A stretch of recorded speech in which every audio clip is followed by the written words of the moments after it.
नमस्कार साथियों, मेरा नाम है मनीष भारती और आप देख रहे हैं संस्कृति आईएएस यूट्यूब चैनल। साथियों, आप जानते हैं कि पिछले महीने ही भारत में G20 का सफल आयोजन हुआ था। 9 और 10 सितंबर को भारत की मेजबानी की चर्चा और इस आयोजन की सफलता की जो एक तरह से कह सकते हैं कि चर्चा पूरी वैश्विक पटल पर हुई है। G20 के सफल आयोजन के बाद जो भी देश G20 का मेजबानी करता है वह P20 की भी मेजबानी किया करता है। अब P20 कहने का तात्पर्य यहाँ पर P फॉर पार्लियामेंट आता है, ठीक है। यानी कि G20 जैसे 20 देशों का समूह हुआ। हालांकि इस बार एक नया यूनियन जुड़ गया है और वह कौन सा है? अफ्रीकन यूनियन जुटा है, ठीक है। तो यहाँ पर अब ये जो G20 हो गया है वह G21 हो जाएगा, ठीक। यानी कि G20 में 19 देश हैं और 2 यूनियन हो गया। एक यूरोपियन यूनियन पहले से था और एक जो है अब अफ्रीकन यूनियन इस बार से शामिल हो गया है, ठीक है। तो जैसे G20 हुआ वैसे ही P20 इन्हीं देशों के जो है पार्लियामेंट के जो अध्यक्ष हुआ करते हैं उनकी मीटिंग होती है और उनके जो प्रतिनिधि आते हैं वह एक जगह बैठ के विचार विमर्श करते हैं, संसदीय प्रणाली वगैरह पर बातचीत होती है। हम विस्तार से इस चीज को देखेंगे। अब यह चर्चा में क्यों आया है? देखिए, एक तो चर्चा में आया है कि भारत में इसका भी आयोजन हो रहा है और आज से ही इसकी शुरुआत हुई है। प्रधानमंत्री नरेंद्र मोदी ने आज ही इसका उद्घाटन किया है। उनके संबोधन से इसकी शुरुआत हो चुकी है। प्रधानमंत्री के संबोधन पर भी हम चर्चा करेंगे कि उन्होंने किन किन बिंदुओं पर प्रमुखता से अपनी बात रखी है। लेकिन यह मुद्दा जो है एक और वजह से चर्चा में आ गया है और वह वजह क्या है कि P20 में ठीक G20 जैसा ही कुछ हाल हुआ है। अब मैं क्या कहना चाह रहा हूं, तो जिस तरह से G20 की मेजबानी जब भारत कर रहा था और जो भारत मंडपम दिल्ली में वहां जब इसका मेजबानी भारत ने किया तो 2 राष्ट्राध्यक्ष इसमें शामिल नहीं हुए थे। एक थे रूस के राष्ट्रपति व्लादिमीर पुतिन। हालांकि उनकी वजह जो है वह समझा जा सकता है, चूंकि रसिया और यूक्रेन युद्ध के वजह से वो नहीं आ सकते थे। भारत के प्रधानमंत्री नरेंद्र मोदी से उन्होंने फोन पर इसकी बात भी की। हालांकि रूस के प्रतिनिधि के रूप में वहां के विदेश मंत्री इसमें शामिल होने आए थे। लेकिन दूसरा राष्ट्र जो है उसके राष्ट्राध्यक्ष का शामिल नहीं होना चौंकाता है, वो है चीन के राष्ट्रपति शी जिनपिंग। और शी जिनपिंग भी इसमें शामिल नहीं हुए थे। हालांकि चीन के प्रधानमंत्री इसमें शामिल हुए थे। वजह जो भी हो, ठीक उसी तरह से यहां पर P20 का जो अब यहां पर शिखर सम्मेलन हो रहा है, इसमें इन सभी सदस्य देशों के संसद के अध्यक्ष और उनके प्रतिनिधि मंडल को शामिल होना था। आखिरी मौके पर क्या होता है, कनाडा के जो संसद के अध्यक्ष हैं उन्होंने आने से मना कर दिया था।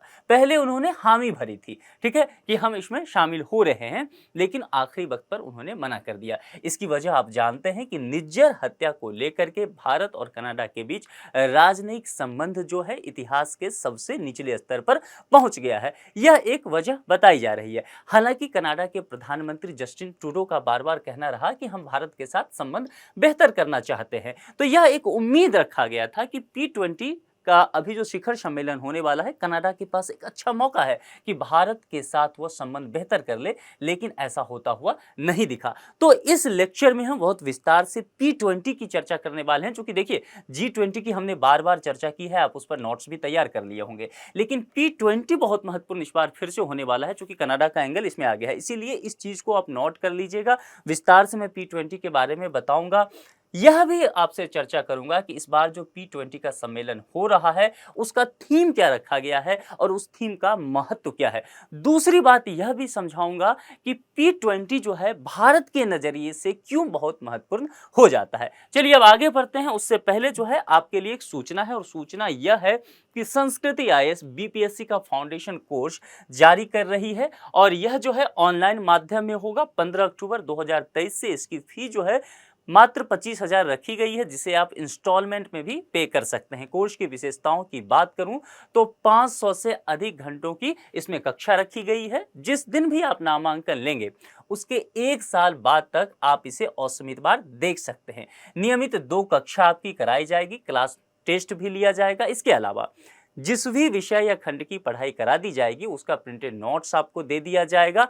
इस संबंध में विशेष जानकारी के लिए दिए गए कॉन्टैक्ट नंबर पे आप कॉन्टैक्ट कर सकते हैं या फिर संस्कृति आईएएस के वेबसाइट पर विजिट करके आप विस्तृत जानकारी लेकर के अपना नामांकन सुनिश्चित करवा सकते हैं।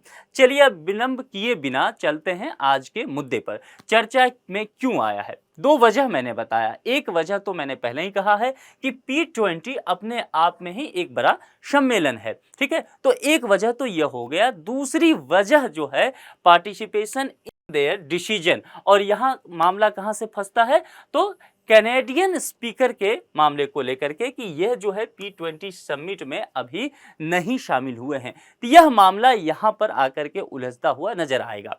ठीक है, अब आगे बढ़ते हैं और आज के प्रमुख बिंदु को देखते हैं। जैसा कि मैंने पहले कहा कि कनाडाई सीनेट के अध्यक्ष जो है रेमोंडो गैग्ने, इन्होंने G20 संसदीय अध्यक्षों का जो शिखर सम्मेलन होता है जिसे P20 का नाम देते हैं उसमें शामिल होने से मना कर दिया है। लोकसभा अध्यक्ष हमारे यहाँ के कौन है? भारत के ओम बिरला साहब, इन्होंने इस कार्यक्रम की ये अध्यक्षता करने वाले हैं। अभी पुष्टि हो गई है कि नहीं आ रहे हैं, तो कनाडा ने P20 कार्यक्रम में अपनी भागीदारी की पुष्टि की थी। यह बात पहले बताया गया था, लेकिन बाद में ये नहीं वहां से आ पाए हैं। वजह जो है वह आप जानते हैं कि इसके पीछे की राजनयिक संकट क्या रहा है। अब हम P20 को लेकर के चर्चा करने वाले हैं।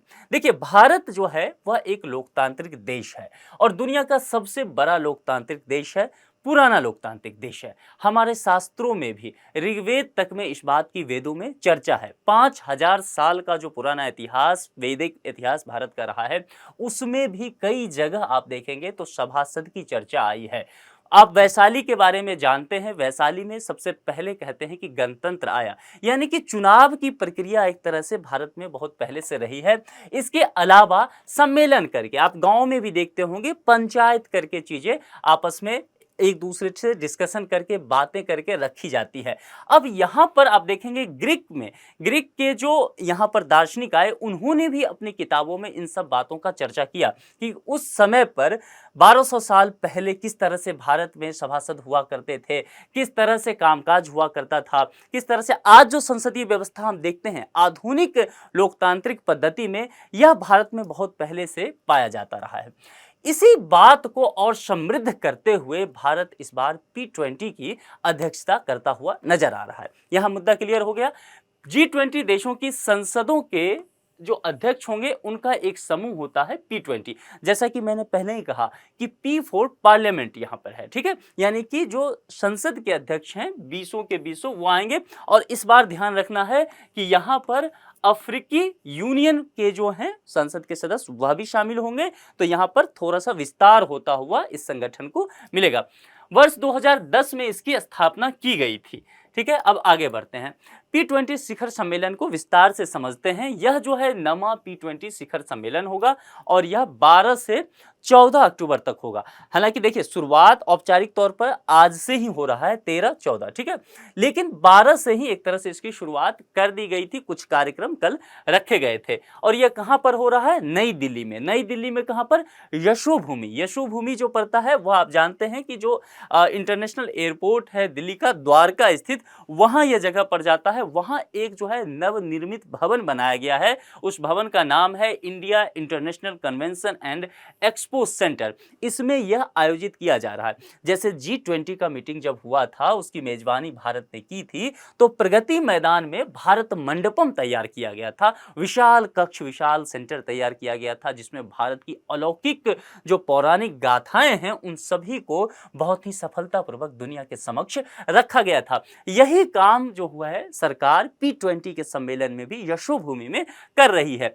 G20 सदस्यों और आमंत्रित देशों की संसदों की अध्यक्षों की बैठक इसमें होगी। भारत द्वारा G20 अध्यक्षता के तहत इसमें मेजबानी की जाएगी। कहने का तात्पर्य यह है कि G20 की मेजबानी जो भी देश उस साल करता है, वही देश उसके कुछ समय बाद, जैसे कि भारत में सितंबर में हुआ G20, तो एक महीने बाद अब रख लीजिए P20 का मीटिंग हो रहा है, तो जो भी देश उस साल G20 की अध्यक्षता करेगा, वही देश उस साल P20 की भी अध्यक्षता करता हुआ नजर आएगा। ये सिंपल कॉन्सेप्ट है, इसको आप एकदम समझ लीजिए। अच्छा, इस बार इसका थीम क्या रखा गया है, यह जानना हमारे लिए बेहद जरूरी है। जैसे G20 का भी एक थीम रखा गया था, P20 का थीम है एक पृथ्वी, एक परिवार, एक भविष्य के लिए संसद। यहां समझ रहे हैं? किसके लिए? यहां पर संसद की बात की जा रही है। आखिरी शब्द को छोड़ना नहीं है, उसे समझना है। कहा गया है वन अर्थ, एक देश है। भारत के वेदों में इसकी चर्चा की भी गई है। हम वसुधैव कुटुंबकम को लेकर के चलते हैं, यानी कि ये पूरी दुनिया जो है हमारा परिवार है। तो एक पृथ्वी है तो एक परिवार है, वसुधैव कुटुंबकम आ गया। और साझा भविष्य, हम यहाँ पर साझा भविष्य जो है उसको लेकर के चलते हैं। जब हमारा भविष्य एक हो जाता है पूरी दुनिया का, तो निश्चित तौर पर दुनिया के समक्ष जो अभी चुनौतियां हैं, समस्याएं हैं, उसका समाधान भी साझा ही होगा। सभी मिलकर के ही हम इस समस्याओं का समाधान कर सकते हैं। अगर 21वीं सदी में अभी वर्तमान में मौजूद समस्याओं पर नजर डालें तो आप देखेंगे आतंकवाद एक बड़ी समस्या है। हाल ही में गाजा पट्टी में आप देखते हैं कि जो फिलिस्तीन में एक चरमपंथी गुट है हमास, उसने इजराइल पर हमला कर दिया है। 5000 से अधिक रॉकेट डाले हैं। भारत खुद एक आतंकवाद पीड़ित राष्ट्र रहा है। प्रधानमंत्री जी ने आज ही अपने संबोधन में इस बात की भी चर्चा की है।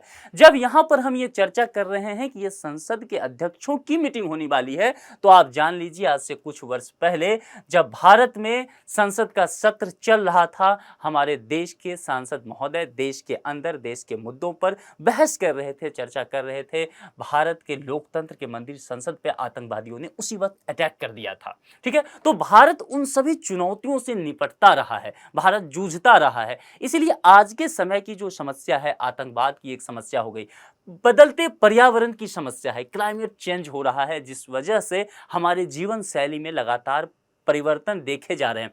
तरह तरह के बीमारियां आ रही है। जैसे आपने देखा होगा कोविड महामारी किस तरह से हमारे बीच उभर करके सामने आया और वैश्विक पटल पर इसने सबको अपने चंगुल में फंसा लिया। तो इस तरह से कई तरह की समस्याएं आजकल नए तौर पर देखी जा रही है।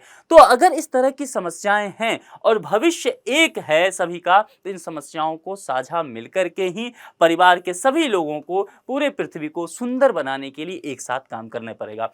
थीम को आप बहुत अच्छे से समझ लीजिए। ठीक है, मैं समझता हूं यहां क्लियर हो गया होगा, क्योंकि अगर आप उद्देश्य समझ जाएंगे, है ना, आप ये समझ जाएंगे कि आप मेरा लेक्चर क्यों देख रहे हैं। यह थीम अगर आपको समझ में आ गया, आपको उद्देश्य समझ में आ गया कि जी करंट अफेयर्स मेरे को देखना है और इससे मेरा एक टॉपिक तैयार हो जाएगा, तो आप डेली जुड़ के आएंगे। आप फिर क्या करेंगे, अंतिम प्रश्न जो पूछा जाएगा उसका इंतजार करेंगे। ठीक ऐसे ही थीम होता है। कोई भी कार्यक्रम हो, कोई भी संगठन हो, उसके पढ़ने का सबसे अच्छा तरीका है आप उसको थीम को पढ़िए। और सिर्फ थीम को यहाँ पर यह नहीं करना है कि one earth, one home, one future, नहीं, उसको समझिए यह थीम रखा क्यों गया है। और जब यह सब बातें की गई है तो किसके लिए? संसद के लिए। यहां पर क्योंकि जितने भी संसद के सदस्य हैं दुनिया भर में, बैठ करके इन बातों पर चर्चा करने वाले हैं। ठीक है, और जब चर्चा करेंगे तो उनके यहाँ क्या कल्चर है, क्या संस्कृति है, वो कामकाज संसदीय प्रणाली को कैसे चलाते हैं, वह हम आपस में साझा करेंगे। इससे क्या होगा, हमसे कुछ बातें वो सीखेंगे, उनसे कुछ बातें हम सीखेंगे, और फिर क्या होगा, भविष्य एक हो जाएगा, सभी फिर एक साथ बेहतर हो जाएंगे। यह थीम का उद्देश्य रखा गया है। जैसा कि मैंने पहले ही बता चुका हूं कि पहली बार पैन अफ्रीकी संसद की भागीदारी भी इसमें हो रही है, क्योंकि इस बार अफ्रीकन यूनियन जो है G20 में शामिल होकर के G21 उसे बना दिया था। चलिए आगे बढ़ते हैं। शिखर सम्मेलन के दौरान जो है 4 उच्च स्तरीय सूत्रों का आयोजन किया जाएगा। इसमें अब 4 क्या क्या बातें हैं उस पर थोड़ा सा विस्तार से मैं आपको बताना चाहूंगा, क्योंकि देखिए P20 बहुत चर्चा में इस बार होगा और यूपीएससी की नजर होगी। क्योंकि G20 की इतनी चर्चा हो चुकी है तो जाहिर सी बात है G20 पर यूपीएससी जो है अब प्रश्न पूछने से बचे। वैसे मैं आपको बताना चाहूंगा 2023 का यूपीएससी का जो प्रीलिम्स एग्जामिनेशन हुआ है उसमें G20 पर एक प्रश्न पूछा गया था।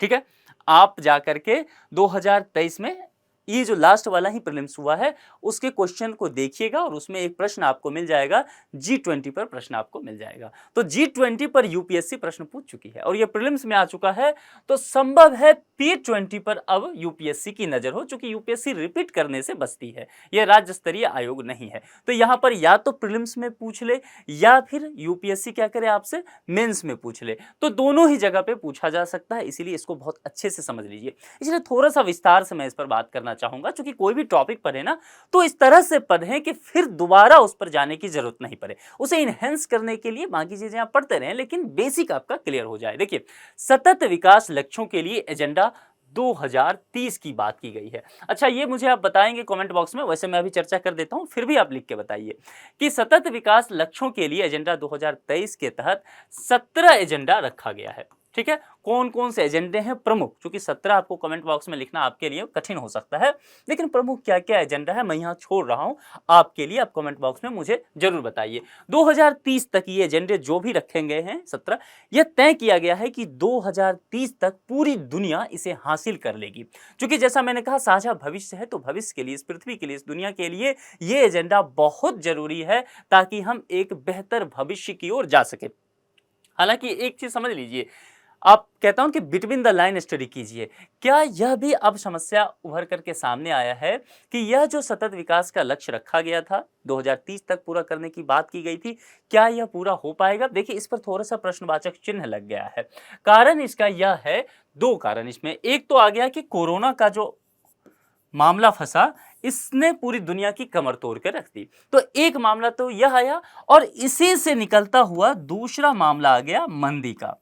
ठीक है, दूसरे मामले ने और परेशान किया दुनिया को, और 2023 का साल तो मंदी का साल कहा जाने लगा। ठीक है, तो यहां पर जाकर के समस्या उभरी, और इससे एक और मामला हाल ही में देखा जा रहा है, मंदी के वजह से आप कह सकते हैं, या मंदी से सेपरेट भी कर सकते हैं। इसका कारण एक और क्या हुआ कि दुनिया भर में युद्ध शुरू हो गए, संघर्ष हुआ है। जैसे आप देखेंगे यूक्रेन और रूस का संघर्ष चल रहा है पिछले 1.5 साल से।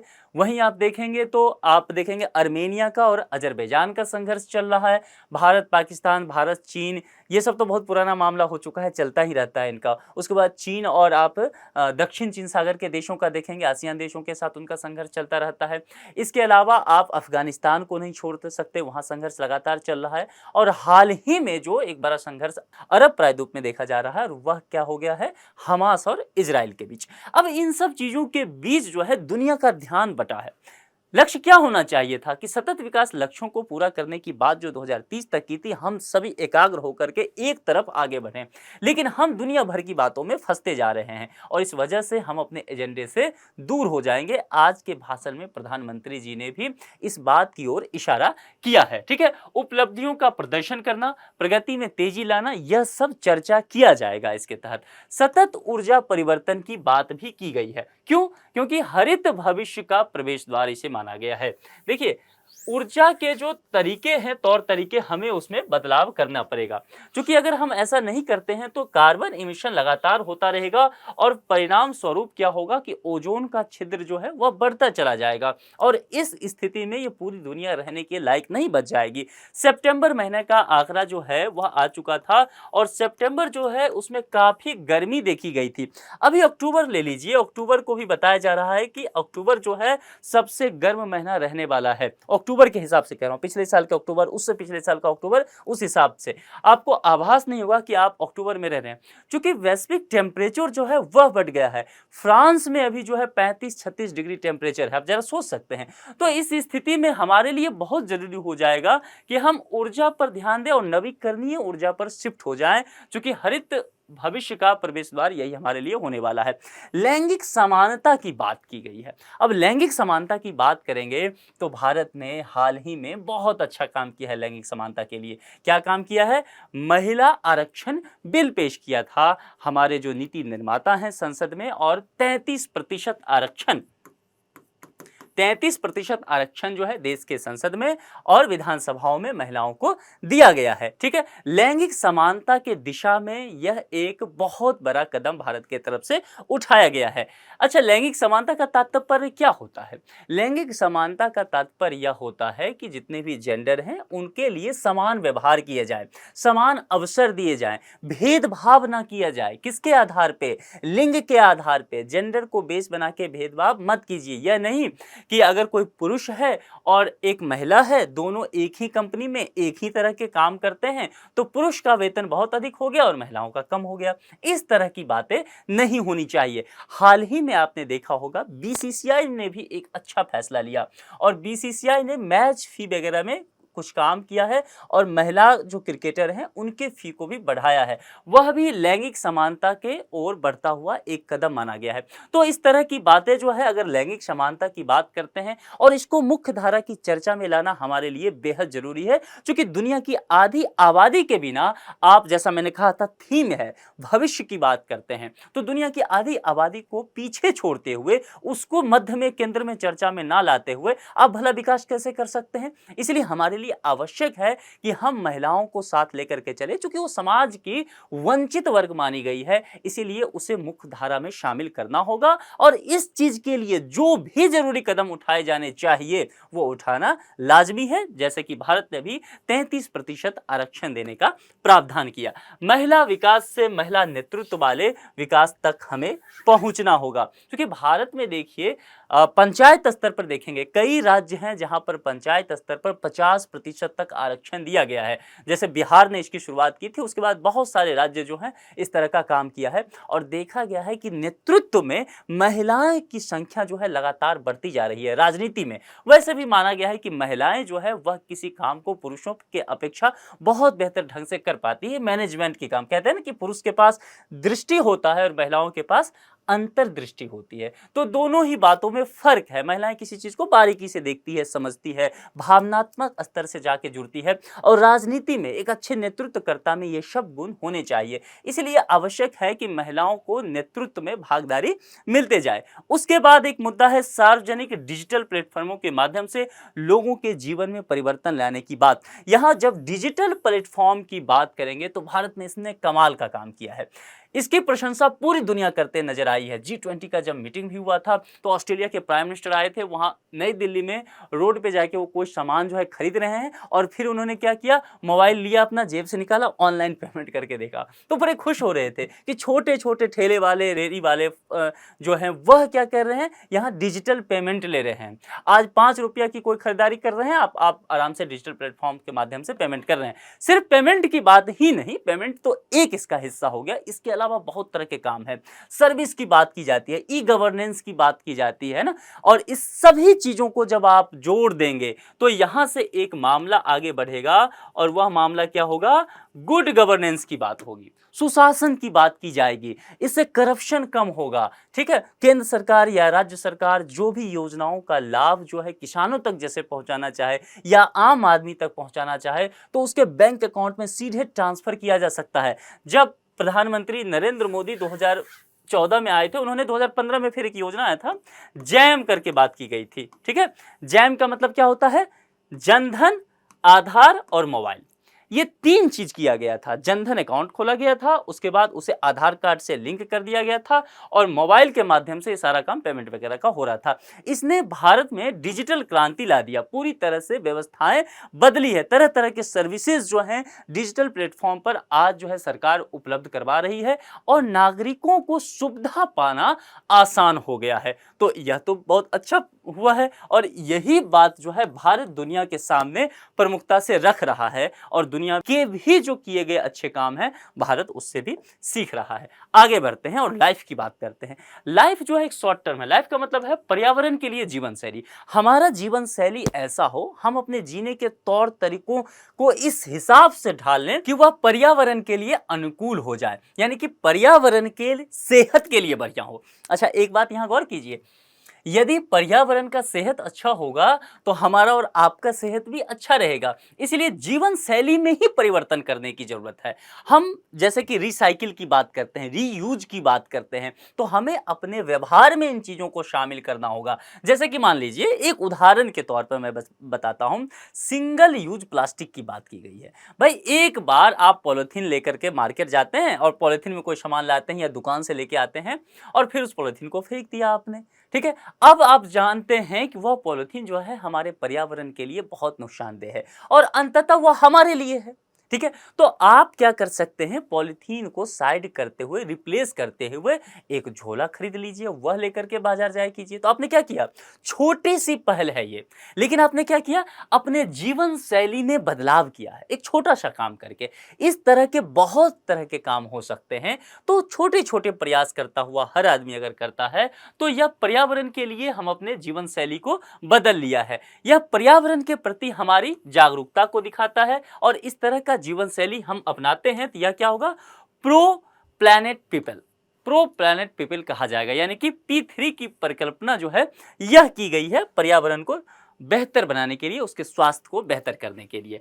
अब यहां पर समझना हमारे लिए यह जरूरी है, जैसा कि मैंने पहले ही कहा था कि P20 का शिखर सम्मेलन तो हो रहा है, लेकिन भारत के लिहाज से यह कैसे महत्वपूर्ण है, भारत की धमक वैश्विक पटल पर कैसे बढ़ने वाली है, यह जान लेना हमारे लिए लाजमी है। देखिए, वैश्विक नीतिगत मुद्दों पर चर्चा होगी, और चूंकि भारत इसकी मेजबानी कर रहा है तो भारत को अपना पक्ष रखने का अवसर अच्छा मिलेगा इस मंच पे। जैसे कि G20 की मीटिंग हुई थी, भारत ने खुल के अपने विचार रखे। आप जानते हैं, न्यू दिल्ली डिक्लेरेशन को भारत ने पास करवा लिया था, तो निश्चित तौर पर भारत उसकी मेजबानी कर रहा था, तभी तो ये हुआ।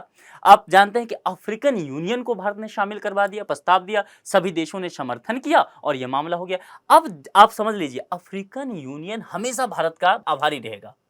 उसे लगेगा कि भारत की वजह से ये हुआ है, और निश्चित तौर पे भारत के प्रयास की वजह से ही ऐसा हो पाया। तो इस माध्यम से क्या हुआ कि हम अपनी वैश्विक राजनीति को साध रहे हैं, क्योंकि अफ्रीका में चीन का प्रभाव बढ़ता जा रहा है। इसलिए हमारे लिए जरूरी है कि हम भी वहां अपना प्रभुत्व बढ़ाएं, क्योंकि उस एरिया से व्यापार होता है। अफ्रीका में बहुत बड़ी संभावनाएं हैं, संसाधन प्रचुर मात्रा में है, तो भारत भी वहां पहुंचे, देर ना हो जाए। इन सब चीजों के लिए अगर देखिए, जैसे G20 का मंच बेहतर था, वैसे ही P20 का मंच जो बेहतर है। तो यहाँ पर नीतिगत मुद्दों पर भारत अपना पक्ष जो है रख सकता है, अपने विचार रख सकता है, कुछ एजेंडा पेश कर सकता है। वैश्विक एकता और सहयोग में वृद्धि करता है ये मंच। निश्चित तौर पर जैसे G20 इस तरह का काम किया, ठीक P20 आता है। तो यहाँ पर देखिए, ये सब क्या होता है, P20 क्या है, पीपल टू पीपल कनेक्शन को बढ़ावा देता है, सॉफ्ट पावर है अंतर्राष्ट्रीय राजनीति का ये सब। इसलिए अगर इस तरह का काम होता है तो वैश्विक स्तर पर जो है लोग एक दूसरे के करीब आते हैं, तो राष्ट्र एक दूसरे के करीब आते हैं। कैसे भी इजराइल पे अटैक किया हमास ने, तो भारत के बहुत सारे लोग जो हैं बिना कहे हुए इजराइल के समर्थन पे ट्वीट करने लग गए, और पूरा जो है ट्विटर ट्रेंड चलने लगा, इंडिया सपोर्ट इजराइल। तो इस तरह का चीजें जो है दिखाता है कि हम एक होते जा रहे हैं। नीतिगत मुद्दों पर चर्चा करने के बाद दुनिया की अन्य संसदों के साथ जुड़ने का अवसर मिलेगा। अच्छा, जुड़ने का अवसर मिलेगा क्या तात्पर्य क्या होता है कि वहां की कार्यप्रणाली क्या है, वहां क्या बढ़िया काम हो रहा है, हम भी सीख लें और वह बेहतर काम हम भी करें। चुनाव प्रक्रिया को लेकर के कर सकते हैं, या फिर जैसे संसदीय प्रणाली होती है, कामकाज होता है, इन सब चीजों को हम साझा करते हैं एक दूसरे से, और फिर उस तरह से हम अपने आप को और बेहतर बना पाते हैं। वैश्विक लोकतांत्रिक प्रथाओं की जानकारी होती है। जैसे आज ही के स्पीच में प्रधानमंत्री ने बहुत अच्छे से उन्होंने अपने भाषण में बताया कि भारत किस तरह से लोकतंत्र की जननी रही है। भारत में लोकतंत्र की प्रथा जो है वह कोई नई विचार नहीं है, हजारों साल पहले की बात की गई है। तो इन सब चीजों को लेकर के बहुत विस्तार से चर्चा किया जा सकता है। उसके अलावा जो मैंने कहा था, 21वीं सदी की जो सबसे बड़ी समस्या है, पर्यावरण की समस्या, जलवायु परिवर्तन की बातें की गई है, लैंगिक समानता को लेकर के बातें चल पड़ी है, ऊर्जा परिवर्तन को लेकर के मैंने पहले ही डिस्कशन किया कि हमें नवीकरणीय ऊर्जा की तरफ शिफ्ट होना है। इन जैसे मुद्दों पर एक मंच मिलेगा भारत को बात करने के लिए। और आतंकवाद का मुद्दा बिल्कुल मत भूलिएगा, तब कि जब हमास और इजराइल का संघर्ष चल रहा है, तब प्रधानमंत्री ने आज अपने स्पीच में इस बात को, आतंकवाद को शामिल भी कर दिया। इसीलिए यह पूरा मंच जो है भारत के लिए बहुत ही बेहतर है अपनी बातों को यहां रखने के लिए। अब जरा पीएम मोदी के संबोधन पर चर्चा कर लेते हैं। संबोधन में बहुत सारी बातें जो है प्रधानमंत्री नरेंद्र मोदी करते हैं, उसके कुछ मुख्य बातों को रख लेते हैं। उससे पहले एक बात बता देता हूं कि अगले साल भारत में आम चुनाव होने वाला है, लोकसभा का, आप जानते हैं। तो प्रधानमंत्री मोदी जी इस सब मामलों में बहुत एक्सपर्ट हैं। उन्होंने क्या किया है कि आमंत्रित कर दिया है सभी देशों के प्रतिनिधियों को कि देखिए भाई, अगले साल जो है हमारे यहाँ आम चुनाव होने वाला है, आप सभी फिर से भारत आइए, हमें मेजबानी करते हुए अच्छा लगेगा होस्ट बन करके, और आप आकर के देखिए कि भारत में चुनाव कैसे होता है, किस तरह की कार्यप्रणाली से होता है, यह आप भी सीखिए, हमें भी सिखाइए, तो यह बेहतर होगा। और इन्होंने इन्वाइट भी किया है अपने स्पीच के माध्यम से ही। इन्होंने भारत में आयोजित किया जा रहा है जो लोकतंत्र की जननी है, दुनिया दुनिया का सबसे बड़ा लोकतंत्र है। यह सब बातें जो है प्रधानमंत्री अपने स्पीच में शामिल करते हुए नजर आते हैं। अलग अलग संसदीय प्रथाओं का महाकुंभ इन्होंने कहा है। निश्चित तौर पर इन सब चीज़ों की हम पहले ही चर्चा कर लिए हैं। सभी प्रतिनिधि अलग अलग संसदीय कार्यशैली के जो है वह अनुभव रखते हैं। निश्चित तौर पर जिस देश की जिस तरह की सभ्यता संस्कृति होता है, वहाँ के नागरिक होते हैं, उसके हिसाब से नियम कानून होता है, उनका एक अलग अनुभव होता है, अलग मंच होता है। जब भी एक साथ सब बैठेंगे तो आपस में लोकतांत्रिक मूल्यों की चर्चा करेंगे। उसके बाद क्या होगा, एक समृद्ध लोकतांत्रिक मूल्य जो है वैश्विक पटल पर देखने को मिलेगा। प्रेस की स्वतंत्रता को लेकर के भी प्रधानमंत्री ने बात की है कि सैकड़ों भाषाओं में भारत में मैगजीन, अखबार यहाँ प्रकाशित किए जाते हैं। बहुत अधिक भाषाओं में न्यूज चैनल, यहाँ टीवी और रेडियो के चैनल्स हैं।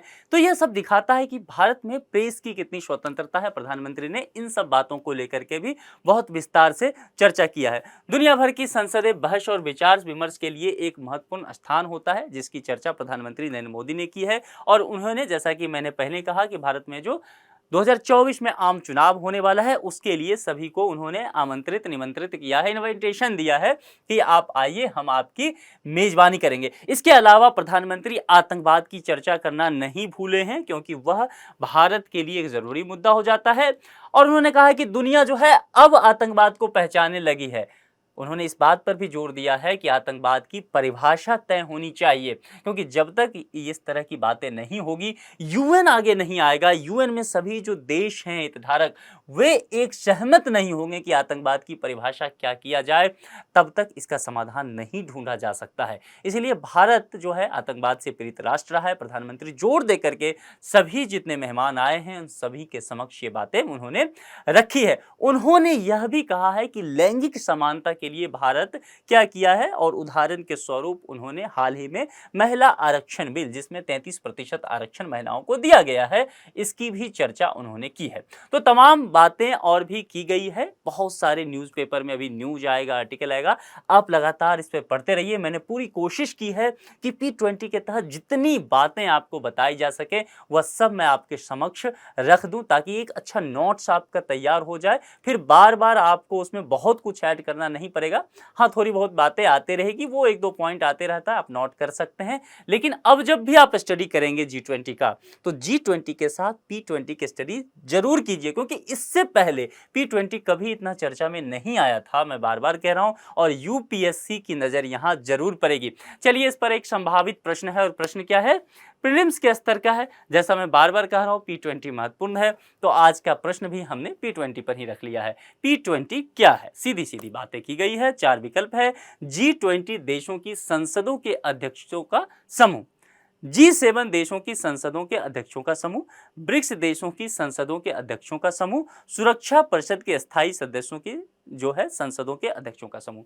ये 4 विकल्प यहाँ दिए गए हैं। देखिए, मेरे नज़र से अगर आप देखेंगे तो मेरा अपना ये मानना है कि कौन सा विकल्प सही होगा, ये तो चलिए अच्छी बात है, आपने पूरा लेक्चर देखा है, आपको जानकारी हो गई, उसका जवाब आप दे देंगे। लेकिन मेरे नज़रिए से प्रीलिम्स के प्रश्न का समाधान करने का बहुत अच्छा तरीका यह भी होना चाहिए कि कौन सा विकल्प गलत हो रहा है और वह विकल्प क्यों गलत हो रहा है, इसकी जानकारी आपको होनी चाहिए। तो इससे क्या होगा कि देखिए, यहाँ पर 4 विकल्प दिए गए हैं, चारों अलग अलग टॉपिक से बनाए गए हैं। यहाँ पर जैसे G20 देशों की बात की गई है, अब जब इसकी जानकारी होगी तो आपको G20 की जानकारी हो गई।